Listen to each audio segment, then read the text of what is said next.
We now move over to the Middle East for our next story, where the latest round of indirect ceasefire talks between Israel and Hamas ended on Sunday without a breakthrough. Negotiations in Doha lasted over 3 hours, but Palestinian officials say no real progress was made. Messages were relayed through Qatari and Egyptian mediators, and more separate meetings are expected today. Reports state that the Israeli delegation had no real powers to finalize a deal, while Hamas maintains its demand for a full withdrawal and permanent end to hostilities, terms Israel has rejected before.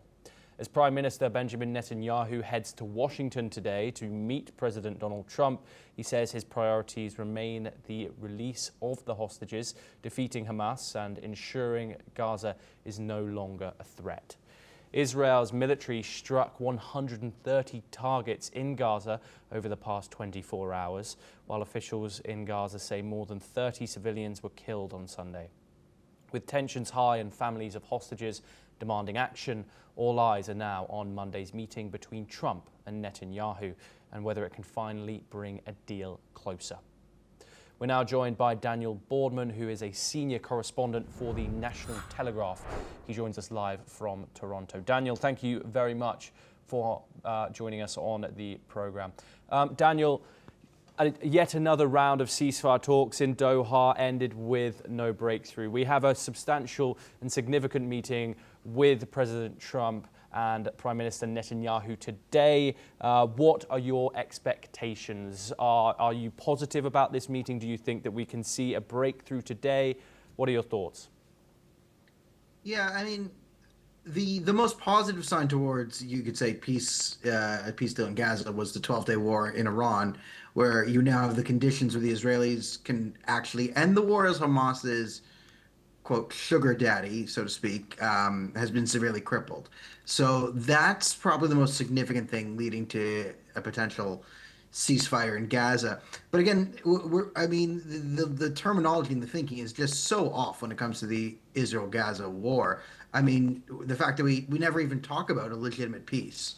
No one even thinks about, should we have a peace deal, some sort of long-term solution? We simply want a ceasefire, which in the Middle East is just a reload. I mean, that's the running joke on a ceasefire, is they're a reload. So if you ceasefire, everyone just reloads, and then we get back to the same position we were to begin with. There's no substantive talk in international media about the conditions towards peace. I mean, the interesting thing is you are hearing clerics out of Hebron, which is in Judea or Samaria. They're talking about joining the Abraham Accords.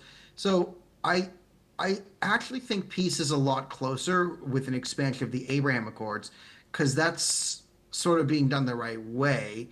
You're having nations talk to each other, and then if Israel can get peace with Lebanon and Syria and sort of secure its borders. So, I mean, for Israel's entire existence, they've been officially at war with Lebanon and Syria. So if there's peace there, and then you have Egypt and Jordan settled, the Houthis are more or less crippled. Iran's got to focus internally to survive. You know, Hezbollah's gone. You then have a much different Hamas that is sort of surrounded and isolated, and then you might be able to force the remaining leadership into exile. But there's another problem that we have, is even doing the negotiations in Doha through Qatar. Qatar is not conducive to a deal, and you now have a point where Qatar and Turkey are far more harmful for a deal because they host the sort of exiled leadership of Hamas. And after Ismail Haniyeh was taken out... The exiled leadership of Hamas, what do you mean by that statement? You have the foreign leadership of Hamas, the Qatar, the hotel. You have the hotel leadership of Hamas, which are the people who are worth billions of dollars and live in fancy hotels.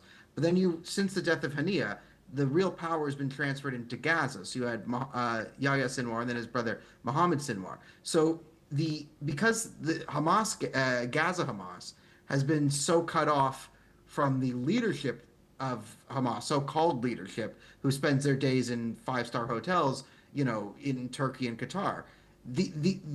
You're negotiating with the hotel Hamas, the billionaire class, who live in Qatar, through the Qataris, who are Muslim Brotherhood affiliates, who are not a neutral arbiter.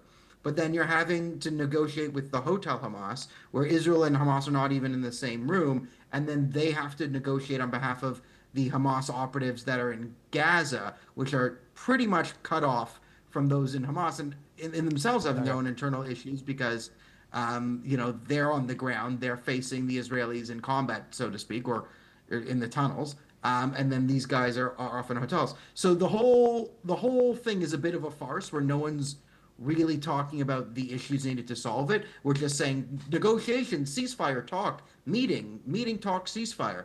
And no one's putting forward any sort of concrete solutions for the most part that could end this war, because in order to get to an end of the war, someone needs to give something up, someone needs to get something. We need to come to an accord. The current ceasefire we're talking about is 10 hostages being released, 10 live hostages, and then maybe 18 dead bodies, and then you still have more hostages in there and more dead bodies. So it means the round of fighting is going to have to start up again. Daniel, and then Hamas, apologies for the interruption. We do have some more information related coming. Our viewers